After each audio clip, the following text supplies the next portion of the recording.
Could you look at what I've now labeled as State's Exhibit 1 and compare it to what has been admitted as Defendant's Exhibit 1 and tell me whether or not those two documents, State's Exhibit 1, just for the purposes of the record, is a one-page document. Could you tell me whether these two documents contain the content from the same email?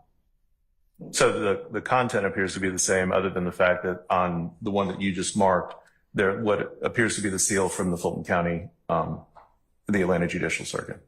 And in fact, the one that I've marked as State's Exhibit 1 is the actual email that Mr. Steele would have had access to, correct? It's a portion of the actual email chain, given that it has that seal on it. Very often, if I'm sending an email, I'll just pick up from the last email that I sent to or from that individual. So that may well be. There may have been a prior email, but I mean, if it was between you and I don't remember exactly when it was. I'm showing you what has, I believe, been marked as Defendant Williams Exhibit number 2. Let's see if those two match. Give me 1 second, okay? Defendant Williams Exhibit 2. Okay. So you'd agree with me that Defendant Williams Exhibit 2 is in fact the top portion of the email that I have labeled and tendered as State's Exhibit, or not yet tendered, but labeled as State's Exhibit 1. Yes, that's correct. Your Honor, the state tenders State's Exhibit 1 just as evidence. All right. All right. Now, Admitted. Thank you, Judge.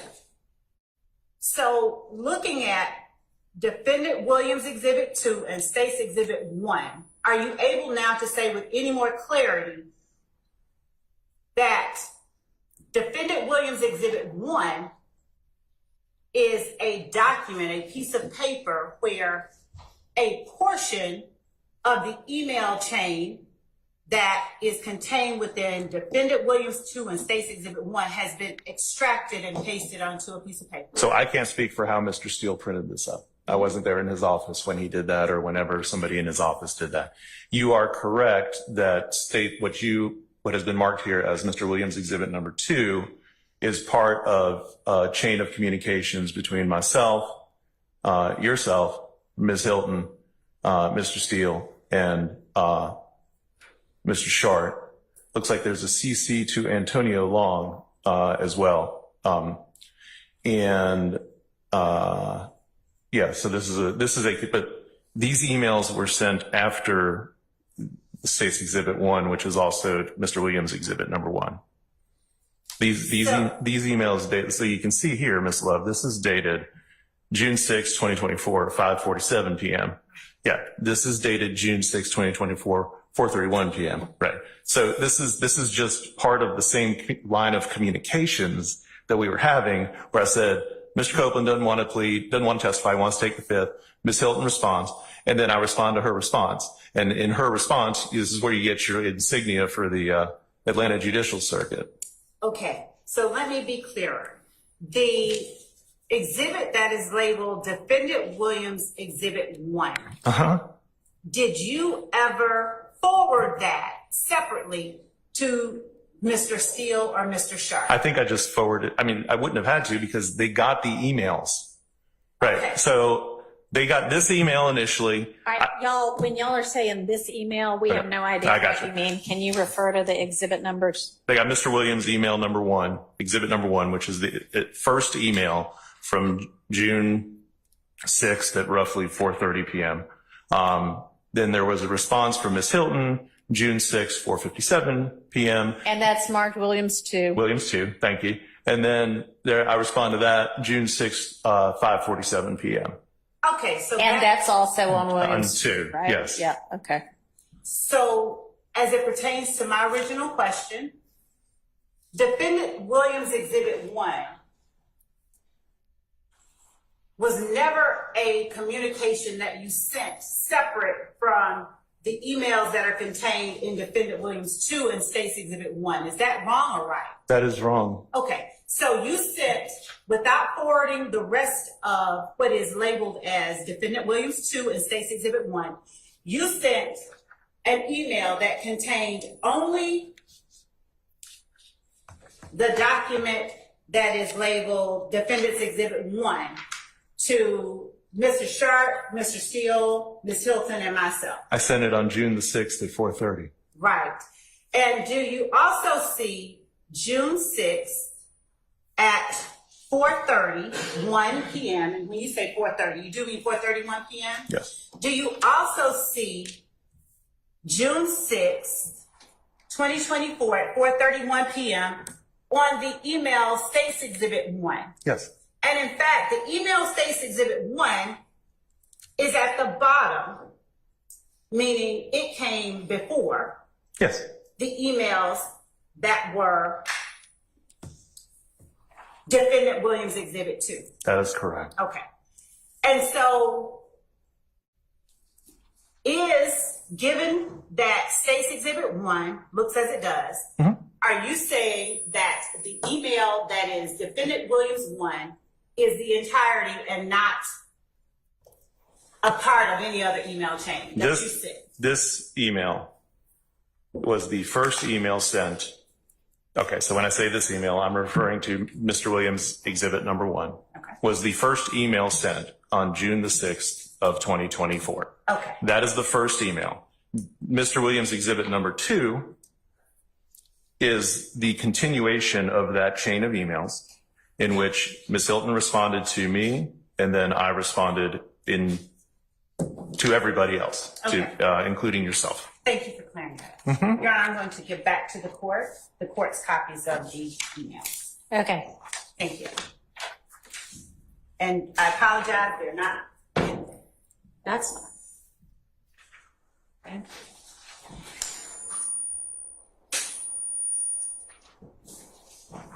You were asked, Mr. Melnick,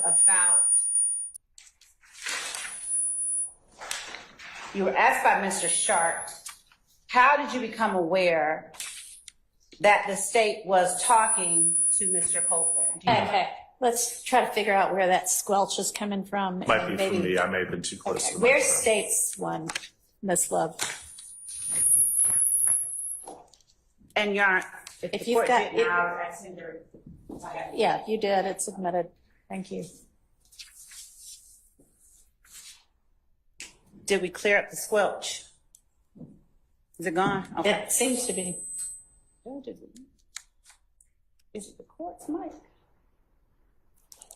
Okay. I'll step away from it so that I'm not echoing. Mr. Melnick, do you remember Mr. Schardt asking you, how did you become aware that the state was talking to Mr. Copeland? Yes. And did you understand that question to me in 2024? Leading up to June 7th of 2024, yes. Okay. Did you answer how you became aware that the state was talking to Mr. Copeland? I did. How did you become aware? Because Mr. Schardt told me. Okay. And when Mr. Schardt called you, was that the first time that you were aware that the state had been talking to Mr. Copeland? I was aware of an interview that took place with, I think it was Investigator Viverito. I don't remember the date of that interview, but it was during a time when I was representing Mr. Copeland. But other than that particular communication, that was the first time I became aware of any direct communication between the district attorney's office and Mr. Copeland. And when you speak of the interview by Investigator Viverito, was that while she was with the DA's office or while she was with the Atlanta Police Department? I do not know. And was that interview one that you have seen or have knowledge as a part of the discovery in this case, or something different? I have knowledge of it. I've never seen the interview. I know that it exists. And was that interview a formal interview while he was in custody at the jail? Yes, as I recall. I mean, I haven't seen the interview, but I believe he was in custody at the time. Okay. And did you give permission for that interview? I'm gonna turn this off. Just speak loudly. Did you give permission for that interview, or did Mr. Copeland reach out to investigator Vigorio to talk to her? I have no idea. I did not give permission for that interview. I do not know if Copeland reached out to her or not. And had you been paid by Mr. Copeland or retained by Mr. Copeland to represent him on criminal charges at that time? Yes. And was that prior to March of 2023 that this interview took place? Yes. Do you recall at any time representing to any member of the district attorney's office in 2023 that Mr. Copeland had not paid you for your services? No. Do you recall telling a member of the district attorney's office that you were not representing Mr. Copeland on his criminal charges because he had not paid you? I'm just asking if you remember. If you don't, that's fine. I don't. Okay. No, I represented him in his criminal charges to the end. We understand. Yeah. And when Mr. Schardt called you, what was it? What did he say to you exactly? He said that Mr. Copeland was being called as a witness the next day, June the 7th of 2024. So at what point how did he tell you that State had been talking to you? During the course of that conversation. What did he tell you exactly? He just said that the state's been speaking to Mr. Copeland. How many times have you spoken with Kenneth Copeland between the time that Mr. Schardt called you and the time that you resolved his criminal matter before? How many times did I speak with him between June of 23 and June of 24? I mean, I can't give you an exact number, but Mr. Copeland has always been in communication with me. Did you speak with him more than one time? Yes. And during your communication with him, did he always have access to your phone? Always. Did he appear to always be aware that he could reach out to you at any time? This is something where we're going to have to, I don't feel comfortable. I can stop and pull that question all the way back. All right. And the court can decide if the next question is privileged. Did you assure Mr. Copeland? I'm not going to talk about anything I said to Mr. Copeland. Period. I'm not going to talk about anything that I said to Mr. Copeland. Okay.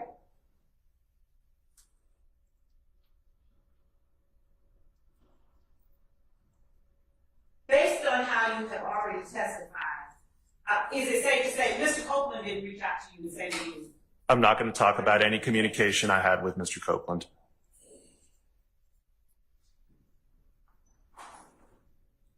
Do you have any idea why it would be Mr. Schardt who first alerted you that the state was talking to Mr. Copeland? No.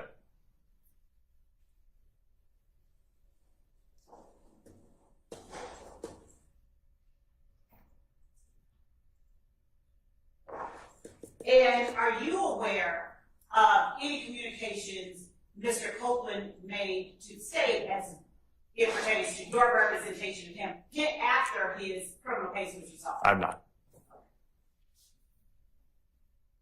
Do you recall, you indicated that you spoke with Mr. Abadi in the district attorney's office regarding Mr. Copeland as a witness in the case that we are in trial on now. Yes.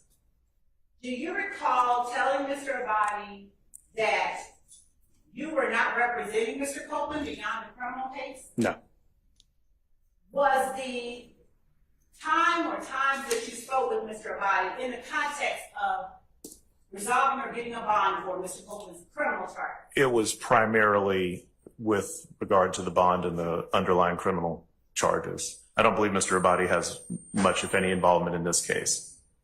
What is your recollection of what it was that you said to Mr. Abadi or anyone else regarding your representation of Kenneth Copeland beyond his criminal charges? I don't really recall having, other than the fact that, you know, he's talked to me and I've talked to the state, I don't recall having in-depth conversations about it.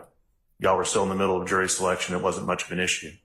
Understanding you don't recall having in-depth conversations about it, what is it that you recall telling Mr. Abadi or any other member of the state about your representation representation of Kenneth Copeland beyond his criminal charges? I don't really have any independent recollection of anything specific. How are you then able to say that you spoke with members of the state and told them that you represented Kenneth Copeland in his capacity as a witness in this trial? Because I had specific conversations with Don Geary about this case and about Mr. Geary's desire to use Mr. Copeland as a witness. Am I correct that that was pre-indictment? Yes. And am I correct that that was at a time when there was at least a prospect that Mr. Copeland would be a defendant and not only a witness? That's correct. So apart from the conversation you had with Don Geary pre-indictment, where there was a prospect that Mr. Copeland would be on the indictment, do you have any recollection of conversations that you had with members of the district attorney's office regarding your representation of Kenneth Copeland as a witness in the current case 22 SC 18357? Ms. Love, we did not have substantive discussions about what his testimony would be, but everybody in your office knew that I was representing Kenneth Copeland. With respect, I don't mean substantive. I'm asking you simply, do you recall what it was, if anything, you said to either Mr. Abadi or any other member of the district attorney's office regarding your representation of Kenneth Copeland as a witness only in the current case 22 SC 18357? Just that I'm representing him. And you recall specifically saying to some member of the DA's office, apart from the criminal charges that you helped resolve in 2023, you recall saying to a member of the district attorney's office, I'm representing Kenneth Copeland as a witness only in the YSL trial. I said that to you, okay? That is your memory. Yes. Where was this? Was it on the phone? Yes. Okay. And what was it? Was it before or after Mr. Copeland resolved his criminal charges? I guess before, because it was when we were talking about the bond issue. And so what exactly did you say about your representation? I said that I was representing him, and if you want to talk to him, talk to me. And when you said you were representing him, isn't it true that you were talking about this criminal charge? No, Miss Love, it's not true. Did you state that you were representing him beyond this criminal charge? Had you finished your answer? That's fine, yes. Make sure he finishes his answer before you put the next one on the floor, okay? Did you state that you were representing Kenneth Copeland in his capacity as a witness in the 22 SC 183572 case Yes. outside of the criminal charges? Yes.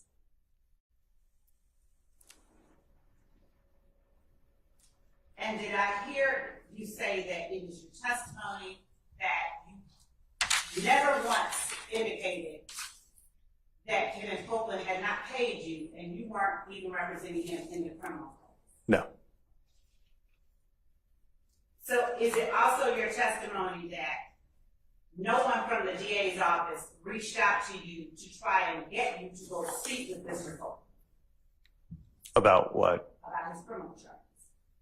Nobody tried to reach me to go talk to Mr. Copeland about his criminal charges. Is that your testimony?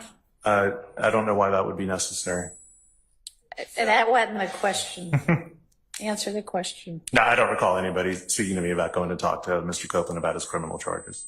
And so is it fair to say you also don't remember telling any member of the DA's office that you were on vacation and you were not able to deal with Mr. Copeland's criminal charge?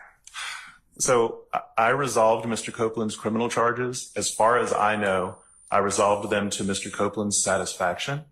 And it may well be that at some point I was on vacation and not available to go speak to Mr. Copeland.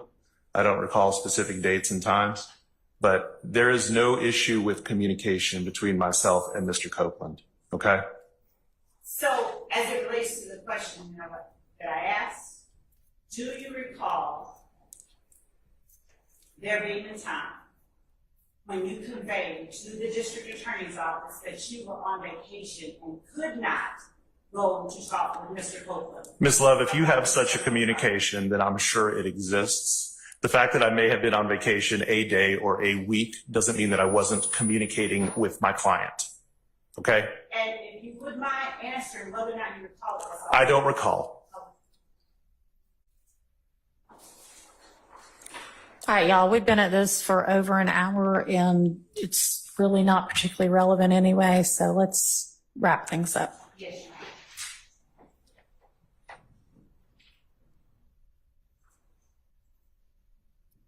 When you spoke about Mr. Herzog and you said he's never involved in the case, do you know what it was that he was calling about? He was calling me about Mr. Copeland testifying in the YSL trial. And you spoke with him? Yes. And he said that? Yes. And what did you tell him? I told him that Mr. Copeland didn't want to testify. Now,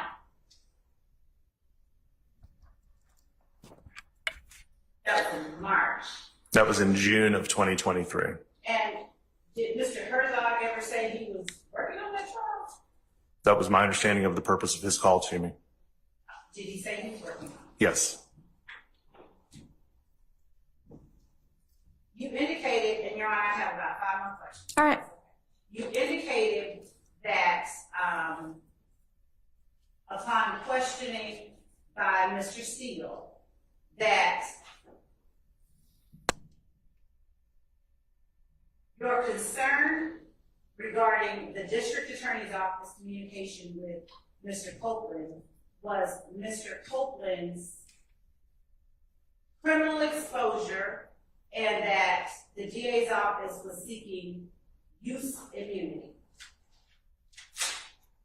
And that you considered it ironic that a motion would be filed on June the 7th, considering there should have been, or wasn't, apparently there was no grant of immunity prior to that time. Do you recall saying that? I do.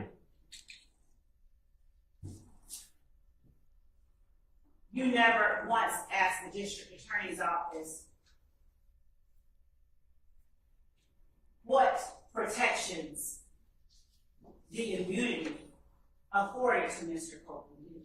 I'm familiar with what use immunity is, Ms. Love. Do you recall telling Ms. Hilton in the presence of an investigator that you had never heard of OCGA 245-507? I believe that I did not know that that was the use immunity statute, but once I read the order and saw that it was the use immunity statute, I'm very familiar with use immunity. I've been doing this for 30 years.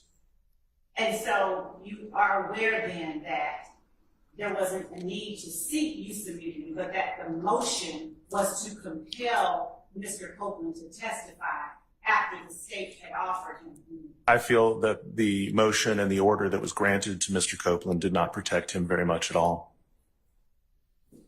And finally, in writing to the email that is labeled Defendant Williams Exhibit Number 5, you wrote, "My concern is for my client. Had I been involved, I would have demanded a much more specific immunity deal. Mm-hmm. You need him much more than he needs you. You've put him in a terrible position where you know his life is in danger, whether in custody or on the street. He's a marked man from this point forward. Go F yourself if you think I'm doing anything besides protecting my client." Yes. So what specifically did you intend to, you didn't include in here anything particular that you were worried about with the immunity deal, but you were very specific about Mr. Copeland's potential danger from testifying. Is that wrong or right? We all know that Mr. Copeland is in danger by virtue of his testifying here. Now, are you asserting that he is in danger for any member of the state from testifying? No. And what specifically did you want, more specifically, in the, because you do understand it's not an immunity deal. We can't use anything he says in any way against him. Yes. So understanding that, and that the motion was simply to compel Mr. Copeland to testify, given that he had received that, what much more specific information did you want to see in the I would have demanded that he be given immunity from all state level prosecutions as a result of any action he may have had involved with any other individual in this case. And I would have seen if we could have included the feds in that as well. And did you not understand Mr. Copeland, or did you want more than what he was entitled? Did you not understand him to have been afforded immunity for anything he was asked about criminally, whether it was from the state or the defense? All that protects him from is from you using his testimony against him. So you did not understand that it actually protected us from using that testimony in any way to get information about him to prosecute him regarding those acts? You didn't understand It protects him from his testimony at trial being used against him, Ms. Love. And anything derived from that testimony. And anything derived from that testimony. Let's speak one at a time. Anything derived from that?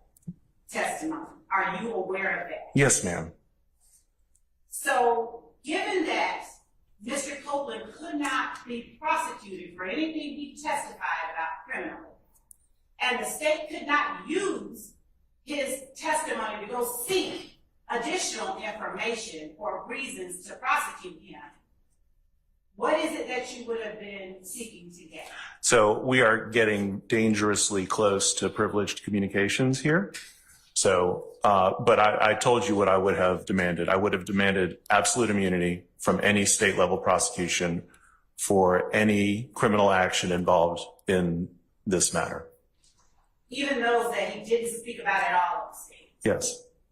And could you tell us just why it is that you would have felt that that was I think that's, something that should have been afforded? I'm not going to get into Even if that. it did not. I'm not going to get into that, Ms. Love. I'm not going to get into that.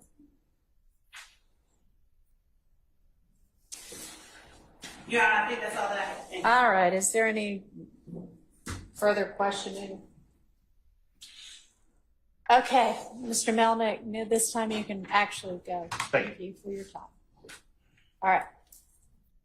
All right, let's move on to the next issue. All right, we're done with this, right? Everybody satisfied? Judge, I'll just proffer on the record, and without calling unless the court finds it necessary, that the lawyer who was... Okay, in just a second. Yes, sir? I do not accept any proffer by Ms. Love. I've told the court that before, but that remains. All right. I'm rejecting it. She No, wants I'm to not. testify, then that's fine.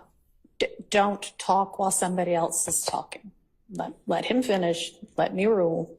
Then you can go ahead. I will listen to what your proffer is, because it's really not for Mr. Steele to accept or not. It's for the court to accept or not. Go ahead.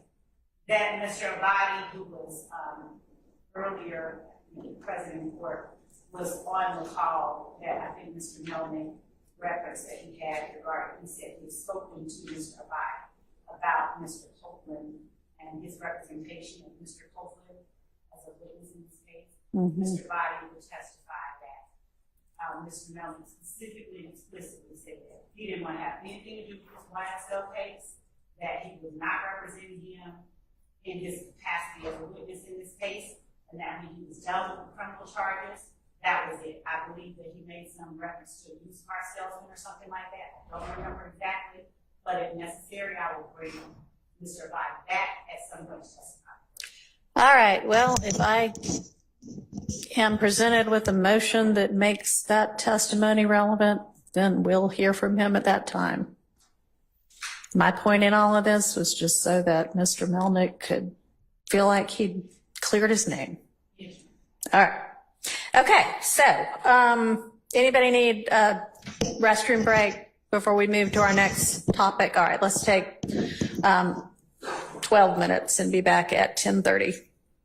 And Your Honor, there's the omitted parts of the transcript. I just want to let you know before we move on to something else. Omitted parts of the transcript. Yeah, that's what the next topic's going to be. Yes.